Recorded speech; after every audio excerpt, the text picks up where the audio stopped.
ating devotion ay Does the Bible teach inerrancy about itself? Okay.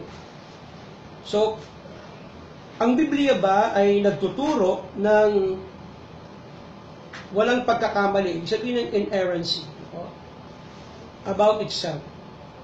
Kasi, napakahalaga na malaman natin na ang Bible na hinahawak natin ay free from error. Kasi kung may mali dito sa Biblia, kahit isa lang po, hindi na trustworthy ang Bible. Kaya napakahalaga na paniwalaan natin kasi maraming sumisira eh. Maraming tumutuligsa po sa Biblia na ang Biblia ay hindi totoo. Okay? So, tignan muna natin, bago natin punta susunod yung mga bagay na sinabi ng Bible, totoo. Halimbawa, katulad sa paraiso, yung paradise, totoo po yung mga location niya eh.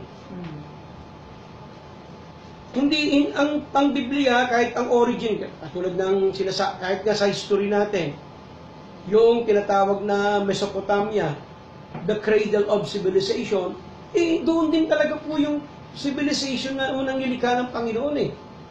Dahil malapit doon mismo sa Mesopotamia, yung tinatawag na paradise. Kaya that's the reason why doon din ang maraming tao. Doon din dumami yung tao because doon din kasi sila Eva at Adan namuhay eh. Doon sila sa lugar na yun eh. Umikot-ikot lang sila doon hanggang sa dumami ng dumami. So, doon pa lang makikita mo na ang Diyos, ang istorya ng Bible, totoo. Actually, meron din, bukod sa Bible, meron pang mga natagpuan doon na mga archaic na mga tablet, stone tablet, na may mga istorya na the same sa Biblia. Katulad halimbawa ng istorya nila Gilgamesh. Actually, meron pang mas na-discover na mas luma pa kay Gilgamesh. Mas marami rin na ito. Ibig sabihin lang, talagang kung makikita mo, even yung the story of flood, 2 records. Ang may istorya ng flood, nung kahit wala pa yung Biblia during those time, may dalawang kabit. Nung nagkaroon lang ng Biblia na, nung sinulat na ito ni Moses, mas naging clear yung istorya ng flood because pinakita ng Panginoon yung Genesis. Nabasa na natin yung Book of Genesis, kaya mas malinaw kaysa doon sa yung mga tablet, kasi iba yung istorya nila eh. Unlike ito, Diyos mismo ang nagpasulat. Diba? So, does the Bible teach inerrancy about itself? Now, the Bible teaches inerrancy. Paul wrote in 2 Timothy chapter 3 verse 6. Sige natin. So, nagtuturo ang Biblia ng ang salita ng Diyos, itong Biblia ang hawak natin, ay totoo. Kaya nga po, yung Diyos ng Biblia ay totoo. Kasi po, hindi na, although we have arguments na we can know God kahit na wala yung tinatawag na Biblia pa noon, through nature. So sa nature pa lang, malalaman mo na may Diyos na lumikha eh. Pag tumingin ka sa heaven, malalaman mo may Diyos na lumikha. Pero hanggang doon lang tayo. Pero nung nagkaroon ng Biblia, mas lumawak yung kaalaman natin eh. Kasi kung without the Bible, totoo yun, yung ating mind, yung ating knowledge about God, was formed through our parents. Di ba? Siyempre sabihin na anak, may Diyos ha. Hanggang doon lang, pero kung minsan pa paano kung yung taong nagtuturo, yung magulang nagtuturo, iba yung Diyos niya. What I mean, direct to the point, iba yung religion niya. So, ibang God ang may tuturo niya sa kanyang anak. So, doon mapuform sa mga bata kung sino ang Diyos niya, kung ano yung turo ng magulang niya. Pero ang tanong nga, paano kung iba yung Diyos niya? Kasi, remember, maraming Diyos eh. Pumunta ka sa mga native natin, sa Ifugao, iba ang Diyos nila eh. Although, ang sabi nila, di ba, lalo na sila, Mumbaki, may Diyos yan, mga anito. O, hindi yan katulad ng Diyos ng ganitong tribo. Iba-iba ang Diyos, napakarami. Kahit pumunta ka sa African countries, ang dami nilang Diyos-Diyos, iba-iba yan sa iba't ibang uri ng tribo. So, mayroon nga na-perform, pero ibang Diyos. So, paano natin makikilala yung Diyos? Katulad natin, ang ating kilalang Diyos ay ang Diyos ng Biblia. Kasi without the Bible, hindi natin makikilala ang Diyos ng buo. Kasi wala namang taong nakakakilala ng Diyos ng buo eh. Di ba, mayroon ba kayo nakilalang tao na kilala yung Diyos without using the Bible? Kuminsan pa nga, sinasabihan natin, may problema sa utak yan kasi pag sinabi niya, kinausap ako ng Diyos. Alam niyo na, pag ganun sinabi, may topak to. Karamihan dito, marami nagkasabi na nakausap niya yung Diyos eh. At yung iba pa nga, sinugo ng Diyos. Paano yun? If you will seek their origin, nakausap ba nito talaga yung Diyos? No.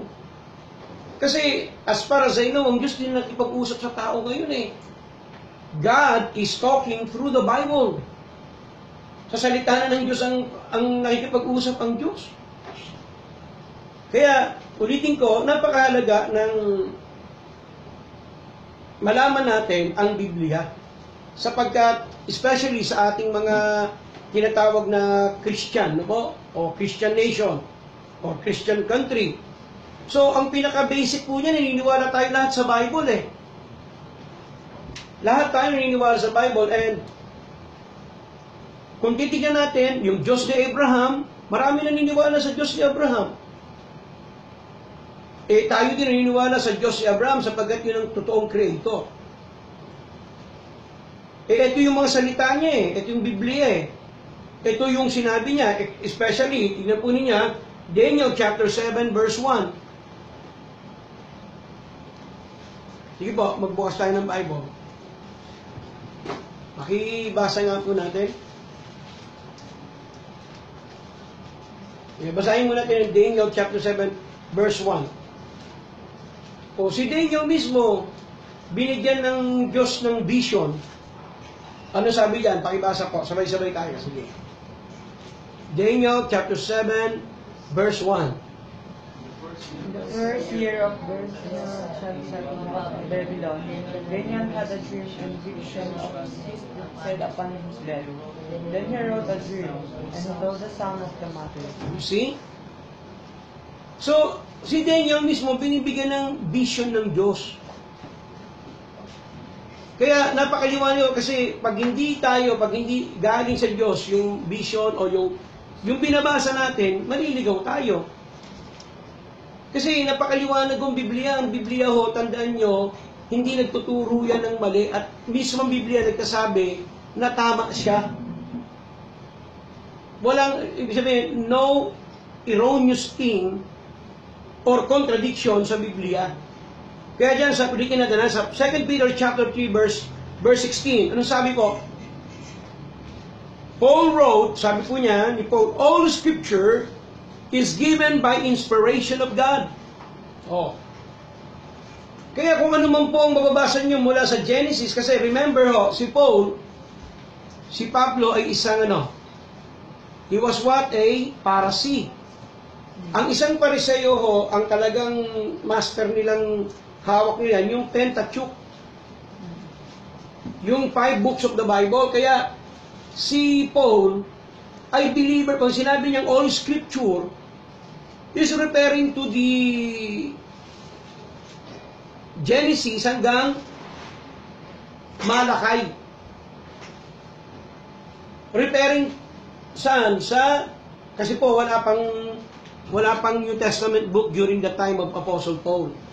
So, in a making pa lang. Kasi po, si Paul ang pinakamaraming sinulat sa Bible eh. Kaya sinasabi ni Paul, ang Genesis po, anuman records po dyan, yung creation, yung life ni Eva at Adan, even in the garden, and then hanggang sa dumating kay Abel, hanggang kay Noah, hanggang sa flood, and then doon sa tatlo niyang mga anak, hanggang kay Noah. Kay Noah, and then hanggang kay Abraham, and then hanggang kanino? Kala Isaac, Jacob, hanggang kay Joseph. So, tuloy-tuloy na po yun. So, walang contradict po even sa history. Kaya sinabi yun ng Bible, all scripture is given by inspiration of God. So, ang Biblia, ang hamak natin, no, ito'y inspired. Pag sinabi yung kasing inspired, ibig sabihin nyo yan, vibrated. Ang ibig sabihin ng vibrated, God moved. So, Diyos mismo ang gumalaw niyan, katulad diba sa Bible, sa Genesis. And the Spirit of God moved upon the face. Ibig sabihin, gumalaw ang Espiritu. Ganon din o dito sa ginagawa itong Biblia, habang ginagawa ito, ang Diyos ang gumalaw. Ibig sabihin, siya ang nag-supervise, siya ang lahat niyan, siya ang author. Ginamit niya yung tao na sumusulat niyan. In-inspired niya. Kaya ang pinagkunan po ng salita ng Diyos ay mismong Diyos. Kaya ho inspired ang Bible. Kaya hindi mo maki-question yung kanyang sovereignty. And then number 2, tignan po ba ninyo? 2 Peter chapter 1 verse 21. Sige, habang nagkakape kayo. For the prophecy of the old man. Sige, maganda yun, Brad. Sige. Basa, ready, read. 2 Peter chapter 1 verse 21. For the prophecy came not in the old time by the will of man, by the holy men of God, spake as they were moved by the Holy Ghost. So yung salita ng Diyos, mga kapatid, hindi po ito dumating sa atin na basta-basta lang ho na tao, kundi itong mga taong ito ay banal na tao, as they were moved. Sila'y pinagalaw ng banal na Espiritu. Amen? Kaya yung mensahe dito, mga kapatid, ay mismong galing sa Diyos po. Hindi po yung galing sa as they were moved by the Holy Ghost. Huh? When New Testament writers quoted from the Old Testament, they considered themselves to be quoting God. Yun po yung ibig sabihin niyan. Kina-quote po nila mismo ang Panginoon, kaya pag sinulat nila yan, alam niyo naman po na talagang yun po ay pinasusulat ng Panginoon sa kanila.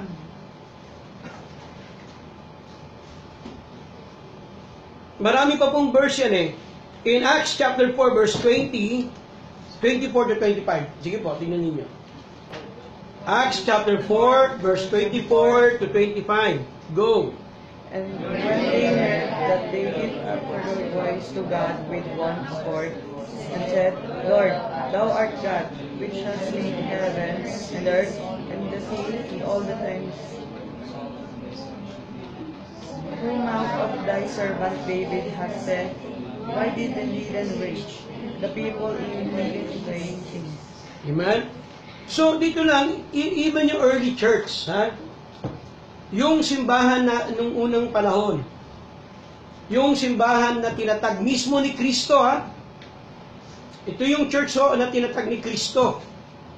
Kasi marami yung simbahan ngayon, hindi naman po talaga tinatag ni Kristo, kundi tinatag ho ito ng tao. Alam nyo, ang isang simbahan kapag merong founder, hindi po yan kay Kristo. Maliban si Kristo ang nagtayo ng church, yun po yung tunay na simbahan. Pero yung mga churches na sumulpot lang at sinabi, tinawag ako ng Diyos, kaya nagtayo kami ng ganito.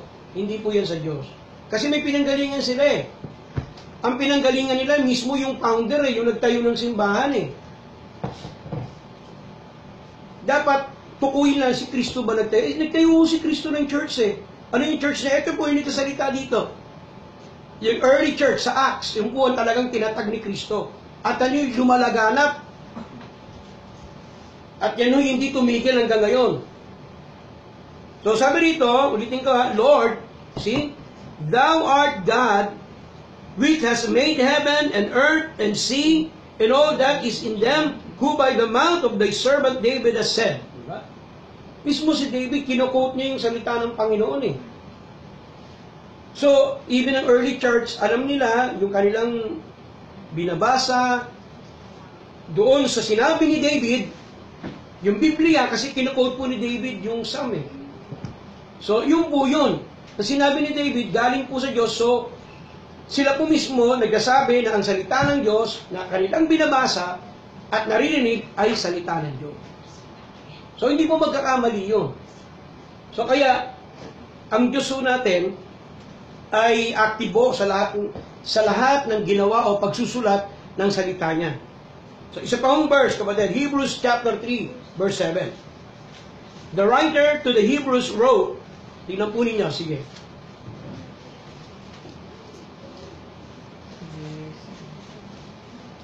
Hebrews 3:7.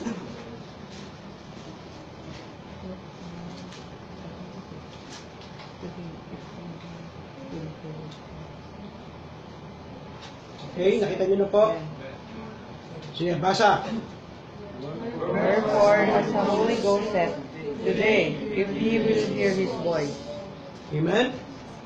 So, napakahalaga, as the Holy Spirit says, kinakailangan dinggin natin ang boses niya. Sa ano? Sa magitan ng salita niya.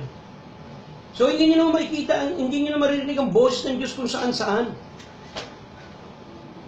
Maririnig niyo na ang boses niya sa magitan ng pagbabasa ng salita ng Diyos. Amen? So, ulitin ko ho, ang salita ng Diyos, ulitin ko, ay walang mali, mga kapatid. Kung ano yung nakasulat ho dyan, tandaan nyo, mayroong ibig sabihin ng Panginoon dyan. At lahat ng bagay na nangyayari ho dyan, actually nga po, kung tutusin ang Biblia ho, nasulat na rito kung ano yung mangyayari sa hinaharap ng mundo eh. Nasa loob na tayo ng salita ng Diyos. At tayo'y gumaganap na lang sa mga mangyayari ho sa lipunan. At lahat ng nangyayari ay nakasulat na ho, naisulat na sa salita ng Diyos. Okay? So, yan po muna tayo. Ulitin ko, ang ibig sabihin ng inerrancy means that what is inspired is also authoritative. Ulitin ko ha, sulat nyo. Inerrancy means that what is inspired is also authoritative. Okay? Kung ano man ang in-inspire, no po, o pinabanal ng Diyos, yung ibig sabihin, no, ito din ay may kapangyarihan. No? So, ang salita ng Diyos, ibig sabihin, no, makapangyarihan po ang salita ng Diyos. Amen. In fact, mga batid, ulitin ko sa inyo, mas marami pa hong binago ang Biblia na tao kesa sa rehabilitation. Punta kayo sa mga rehab. Yung mga nag-rehab na mga lasenggo, na mga nagsasyabu, adik sa sugal. Dali mo yan sa rehabilitation. Gagalingan ng konti, pero paglabas o, ganun pa rin minsan. Yeah, maraming nga tayo surrenderin, di ba? Nag-surrender sa barangay na hindi na mag-a-addict. O, makikita nyo, napakarami pa rin mo nagbebenta ng shabu. Pero sabihin ko sa inyo, batid, pag sila ay nabahagian ng salita ng Diyos, at ang Banal Espiritu mismo ang kumausap sa kanila, bago yan. Marami yung addict eh, na binago ng Diyos eh. Yung iba pa nga ho, naging congressman pa eh. Si katulad doon ni Crisologo. Congressman ho ngayon ng Quezon City. Hindi naman ho addict yun. Pero tignan nyo naman po ang ginawa niyang kasalanan noong unang panahon. Nakulong po yun sa Muntinlupa. Ngayon ho, binago ng Diyos. Ngayon, congressman pa. Marami yung ganyan na binago ng Diyos kung tayo'y magpapasakop saan? Sa Banal Espiritu at sa salita ng Diyos. Amen? So napakahalaga ng salita ng Diyos, kaya kailangan basahin natin. So upang nang sa ganun, hindi tayo mag-question. Kasi marami tayong katanungan, hindi natin masagot kasi hindi tayo nagbabasa ng Bible eh. Pangalawa, hindi kayo maluloko ng mga relihiyon. Maraming relihiyon nung naglipa na ngayon, mga bulaang propeta eh. Pag sinabing bulaang propeta, yung sila mismo nag-claim na ako'y sinugo ng Diyos. Talit kaya na kasinugo ng Diyos. Sino nakakita? Wala naman, ikaw lang. So lahat pwede magsabi na sinugo ng Diyos eh. Pero katotohanan, wala tayong basihan na sinugo ka nga ng Diyos. Huling propeta ho, si John the Baptist. Siya ang huling sinugo ng Diyos mula sa langit. And then after that, wala na po. Kaya nga nung namatay ang ating Panginoon sa krus ng Kalbaryo, tapos na. At ang Panginoong Jesucristo hindi na natili sa krus ng Kalbaryo. Siya po'y tinalis doon.